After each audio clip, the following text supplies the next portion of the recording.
Hello YouTube. I thought I would do a review of this car.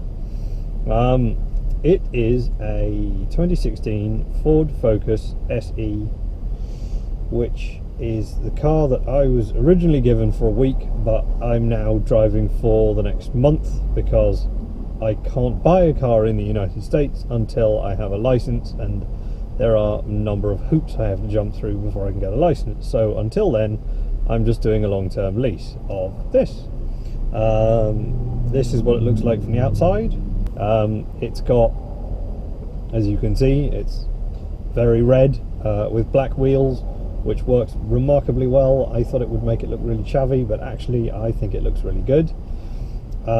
It's an automatic because I'm in America, so of course it's an automatic, but it does have a manual or semi-auto mode. It doesn't have any paddles, so to change gear you have to press buttons here on the side of the gear lever, but it's not bad.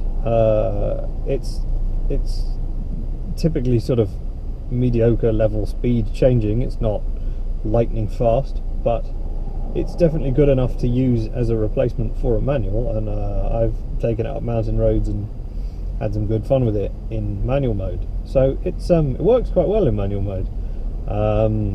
It's relatively fuel efficient. My average for the last couple of 100 miles is 31.5 mpg, which is, because I'm in America, a different mpg to UK mpgs. So UK miles per gallon 31 wouldn't be great, but 31.5 US maps to probably between 36 and 37 UK, because a gallon is a lot smaller in the US than it is in England.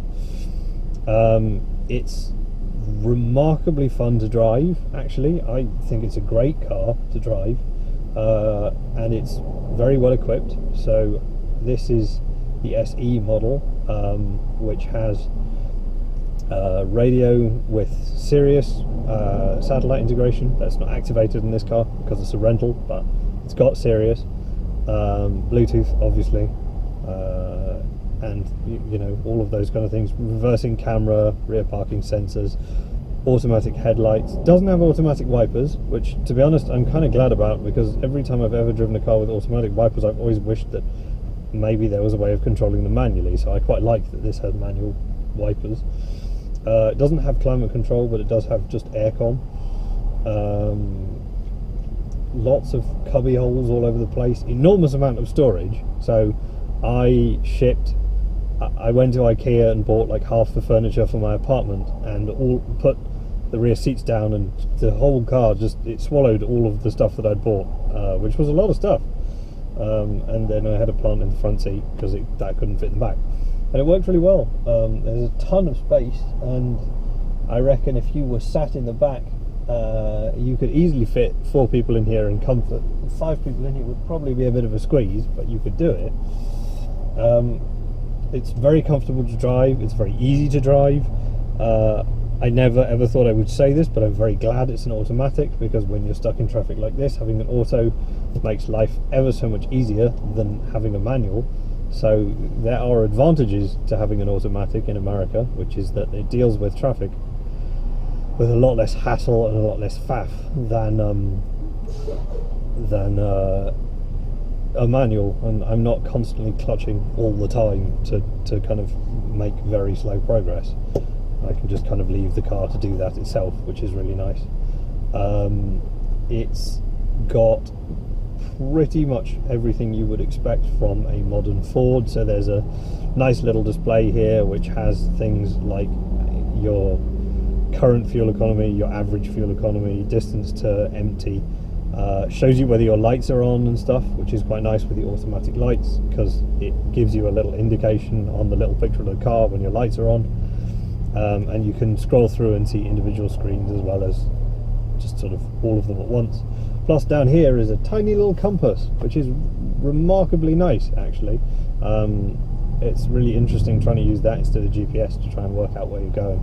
It's kind of a fun challenge. I recommend, if you've got a compass in your car for any reason, maybe that's just a US thing, but if you've got a compass in your car, definitely try and navigate by just using the compass and see how far you get. It's quite fun.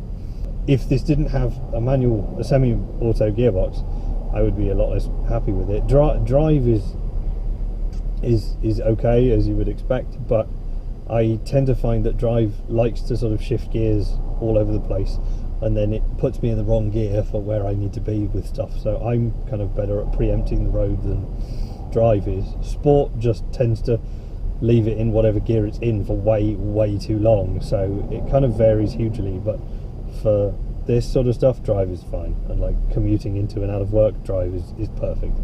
But if you want to, you know, go and have fun, then you have to put it in S and do it manually, because it's just not that great without it. There's a whole bunch of extra fancy bits and pieces all over the place, none of which I've really worked out what they do. There's a weird little thing here that seems to be a colour palette, but it doesn't. I've pressed it a bunch of times, I don't seem to get it to do anything. There's a thing here that seems to say like night or day mode, but twiddling it, I can't really tell if it does anything or not. Sunglasses holder, boop. Yeah, not a lot else to really say at the moment. It's fun to drive.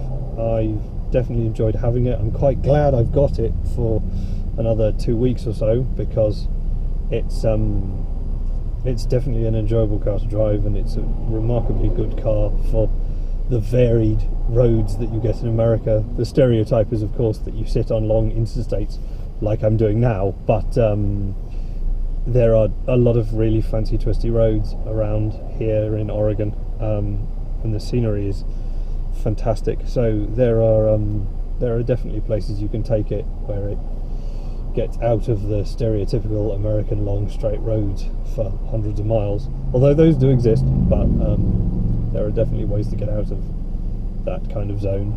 And yeah, it's a good car to drive. I've definitely enjoyed my time with it. It's very fun in the twisties. It doesn't feel like a big car, and I guess compared to American cars, it's not really that big. But the previous Ford that I owned was a Fiesta, and I kind of assumed that a Focus would be much bigger, but it doesn't feel a lot bigger, and it's only slightly bigger dimension-wise anyway. So actually it's not so bad, and it's been a really fun car to have for a couple of weeks. This has been a one-take review of the Ford Focus SE. It's a lovely car to drive, and I have greatly enjoyed my time with it.